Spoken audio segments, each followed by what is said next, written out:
Tentu masa lalu kita yang buruk itu tidak diceritakan orang lain. Dan itu kadang karena gengsi. Tapi kalau melihat hadisnya Nabi itu gampang sekali. Kullu ummati mu'afan ilal mujahirin. Umatku semua itu dimaafkan kecuali yang memperlihatkan salahnya dosanya. Saya dulu iskal. Setelah itu saya nyari-nyari sarah, termasuk kitab itu. Kok bisa orang yang menutupi salahnya malah dimaafkan, yang cerita jujur pernah salah malah tidak? Sangat-sangat bener. Misalnya zaman yang pondok itu rezekiku kombodoni. Kan terus jadi syariatun mutabah. Apalagi yang cerita ini ternyata jadi kiai, ternyata gitu ya tetap jadi kiai. Pura-pura soleh, seakan-akan di pondok tidak pernah kodok. Lucunya, oke itu alasan. Alasannya Imam Ghazali itu paling masuk akal. Karena Allah itu gak suka maksiat itu begitu kelihatan. Dan awal dari kelihatannya maksiat adalah semua orang cerita. Akhirnya maksiat dianggap biasa saja. Jadi kalau semua orang cerita zaman mondok nakal itu akhirnya semua orang yang nakal. Oh itu niru.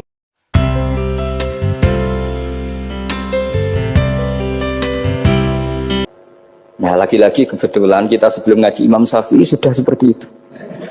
Jadi ini justifikasi. Lagi-lagi itu ilmu. Saya ulang lagi-lagi itu akhirnya saya baca kitabnya Imam Syaroni namanya Al-Minanul Kubro. Itu beliau cerita wa mimma manallahu alaihi. Kesannya kayak orang sombong.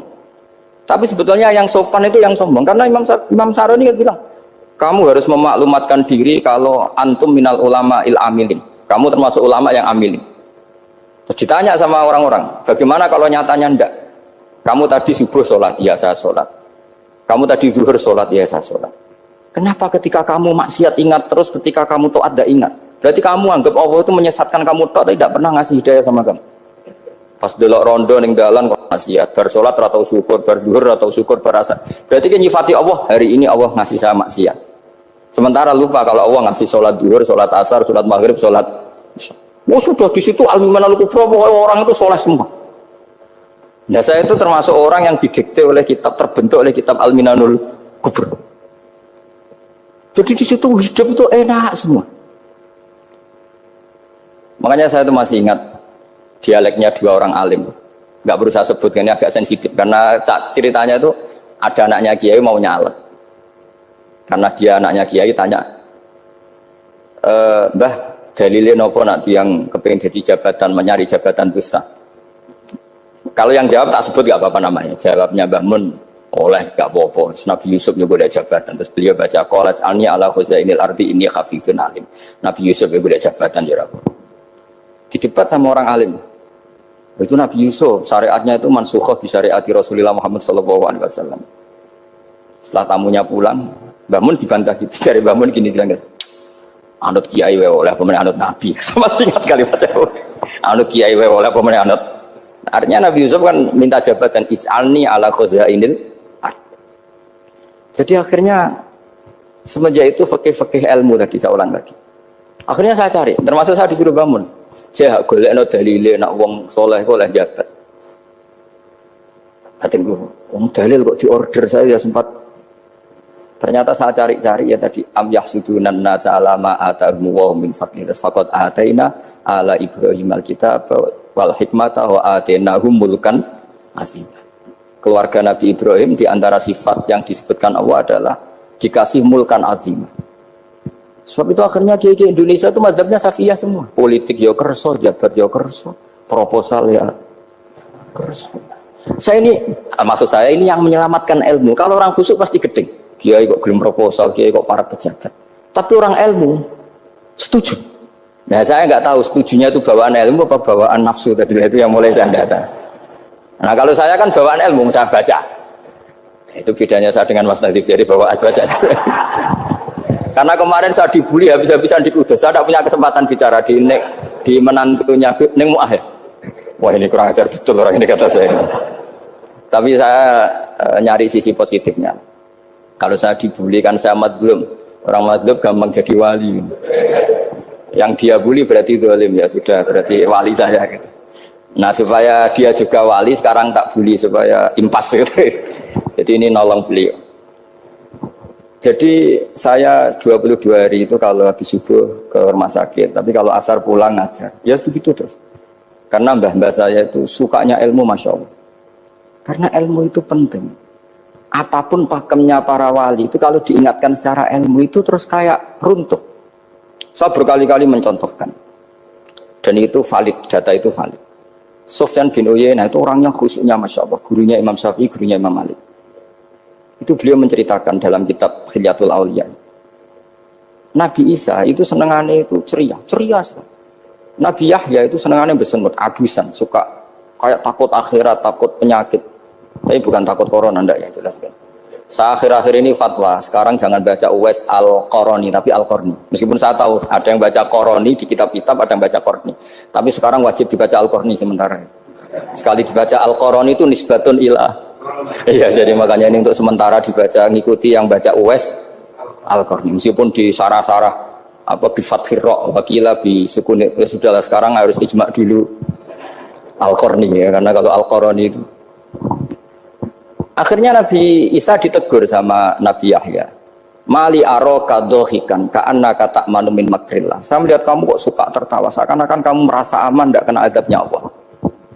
Nabi Isa akhirnya balas tanya, Mali aroka abisan ka'anna katai asumin rahmatillah, taknatu min rahmatillah. Kowe mbesengut wae koyo dunya orang rahmat, anane corona tok.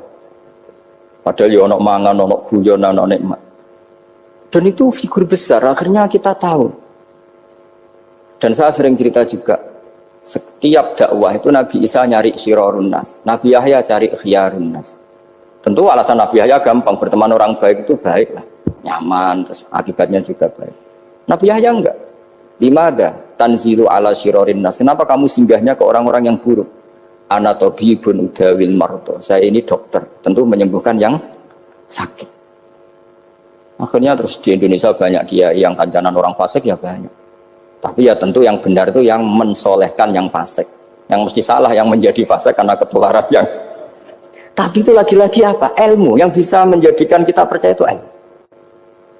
Saya tuh suka sekali baca kitab yang berbeda. Saya sekarang baru belajar kitab orang-orang Hanafi, orang-orang Maliki. Saya kemarin dikirimin hadiah oleh keluarga Pak Kures. Ada tanda tangannya Pak Kures dari Habib Ali, dari keluarga beliau. Ciri kitab namanya itu Sarah Bukhari, yang dikarang orang India, orang modern, Anwar ya, Kiai Anwar Shah, orang India ya, orang Shah. Itu beliau termasuk mujaddid kalau dalam perasaannya orang India. Mensarai Bukhari ya, kira-kira sanadnya Sayyid Muhammad ke beliau itu 3 atau 4. Beliau termasuk orang-orang yang bisa membentuk India seperti itu. India kan banyak syurahul hadis, termasuk Waliullah Ad-Dahlawi, terus Syekh Yusuf Al-Kandahlawi, banyak lah saya. Itu beliau cerita di kitab-kitab itu bahwa ilmu itu harus diungkapkan. Terus beliau cerita banyak tentang kewalian. Sampai dalam cerita kewalian itu unik. Dan terus kayak jadi wali itu gampang sekali. Ya diantaranya itu wali itu mau modal rasido. Sab'atun yudhilluhum wa fi dhillihi wa maladhilla illa dhilluh. Itu diantaranya itu wa rajulun da'athu imra'atun datu jamalin wa mansibin faqala inni akhafu. Mau modal gak sido. Wis dijak wong ayu menarik muni ra gelem. Modal ra gelem iku iso dadi wali. Iku yudhilluhum wa fi dhillihi wa maladhilla. Ya. Nah, masalah kita ora digelemi lah, itu masalah. Itu sangat. Jadi gampang sekali dalam kitab Al-Minanul Kubra. Dan kalau baca itu enak. Misalnya gini, tentu masa lalu kita yang buruk itu tidak diceritakan orang lain. Dan itu kadang karena gengsi. Tapi kalau melihat hadisnya Nabi itu gampang sekali. Kullu ummati mu'afan ilal mujahirin. Umatku semua itu dimaafkan, kecuali yang memperlihatkan salahnya dosanya.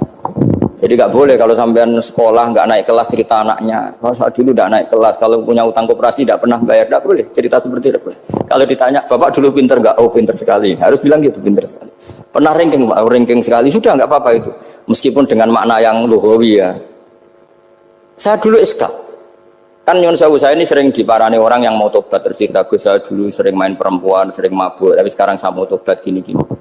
Karena ini orang awam, tak terima. Tapi saya bilang gini, kamu jangan cerita ke anak kamu. Terus dia cerita, tapi kan saya harus jujur. Karena ilmunya dia baru terlalu jujur itu penting gitu. Terus Pak, pokoknya nurut kula ora oleh cerita, pokoknya ora oleh cerita.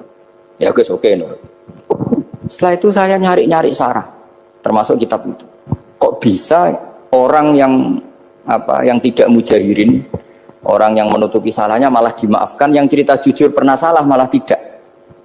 Sangen-angen bener.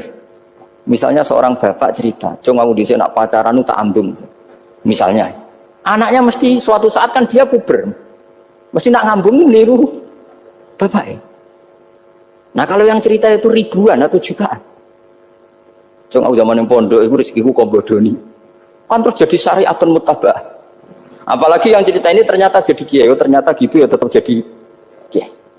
Jadi kalau pura-pura soleh di rumah, pura-pura soleh, seakan-akan di pondok tidak pernah kodok, tidak pernah setor meluntir, tidak pernah apa kan? Katanya, lalu lucunya, oke itu alasan. Alasannya Imam Ghazali itu paling masuk akal. Ini saya cerita, ila aliman barokahnya baca Imam Ghazali. Fa inna Allaha ta'ala yakrahu zuhurul ma'asi. Wa min asbabiz zuhur adalah al-mujaharah. Karena Allah itu gak suka maksiat itu begitu kelihatan. Dan awal dari kelihatannya maksiat adalah semua orang cerita. Akhirnya maksiat dianggap biasa saja. Jadi kalau semua orang cerita zaman mondok nakal itu akhirnya semua orang yang nakal, oh itu niru kiai ini, karena ini niru kiai. Kan repot. Tapi kalau semua kiai sok suci atau suci betul, dan semoga ya suci betul, kan yang maksiat, yang mau maksiat ini nggak punya alasan karena masternya tidak pernah maksiat. Meskipun sebagian yang sultan nggak pernah konangan, nggak tahu, pokoknya yang penting seperti itu. Itu hebatnya konsepnya. Saya dulu ya eskal loh. Kok? Ya tadi kullu ummati mu'afan illal mujahirin. Saya dulu eskal kan. Tapi setelah baca Ihya kata Imam Ghazali, karena Allah itu nggak suka zuhurul ma'asi. Allah nggak suka kalau maksiat terlalu muncul. Dan termasuk sebabnya muncul adalah setiap orang jujur menceritakan masa lalunya. Sebab itu kita sebagai orang Islam yang entahlah istilahnya apa. Kalau istilahnya Mas Nadib Islam Nusantara atau moderat macam-macam lah. Saya termasuk orang yang sebetulnya ingin nggak setuju, bukan karena menentang. Nanti ngapalkan firqahnya kebanyakan. 72 aja ngapalkan banyak, ditambahi Islam Nusantara, Islam moderat, Islam garis apa lagi itu? Oh garis lurus. Ada yang lagi lucu. Ya macam. Tapi setelah saya ulang lagi, setelah baca banyak, itu akhirnya menjadi tahu. Karena apa ya? Fitrah salimah kita. Misalnya gini, ada cerita di kitab-kitab. Nabi Musa pernah istisqa nggak mandi.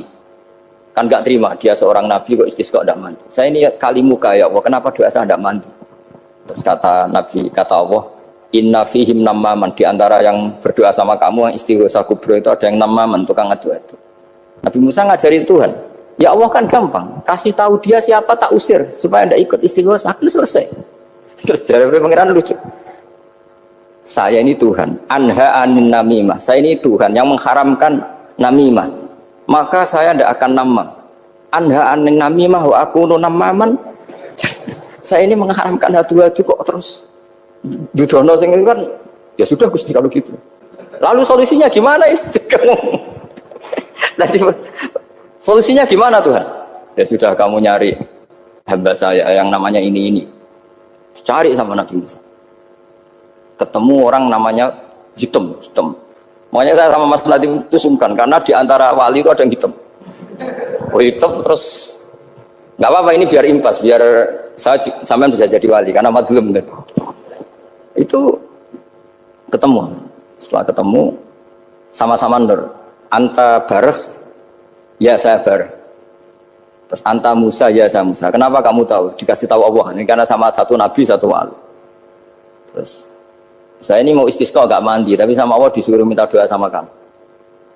Itu doanya tuh ngawur sekali, bukan sekedar ngawur sekali. Ya Allah, apa engkau sudah tidak punya stok air sehingga tidak ada hujan? Gitu. Apa angin-angin sudah tidak nurut sama jenengan sehingga tidak bisa menghalau awan untuk menurunkan hujan? Fakah ada Musa ajab disawi, itu di semua kitab. Musa hampir saja jotos, dianggap doa yang enggak sopan. Tapi kata Allah, la tadribhu ya Musa fa innahu adhakani fil yaumi salasa marrat. Dia bisa bikin senyum saya sampai 3 kali kan.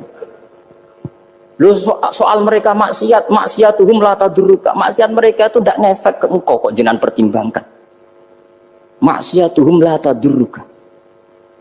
Akhirnya langsung hujan. Jadi kadang doa itu ada yang ngawur. Maksiatuhum, makanya saya itu kadang berani berdoa Indonesia aman. Secara fikih ya kadang Kok nak gak ono apa-apa sing maksiat meneh. Kadang ya mikir. Iya nak sing taat meneh, tapi kan kok nak ono apa-apa sing maksiat ya maksiat meneh. Saya pernah ketika Jogja sering gempa itu pernah mau berdoa. Ya Allah semoga bebas dari gempa. Tapi terus saya mikir, memang kalau nggak ada gempa ya yang sholat aman. Tapi yang maksiat juga daripada menggurui Allah sudahlah, tidak berani berdoa sudah. Gusti ini dunia ini jangan pun terserah jenengan. Tapi saya sebagai orang Muslim sing apian kan ya kepengen arham linnas. Boleh dalil lu kangelan, tapi gara-gara baca kibarek tadi, maksiatuhum la tadurruka. Maksiat mereka itu tidak bahaya bagi kita. Pun Gusti rasa kakean pertimbangan pun udan mawon.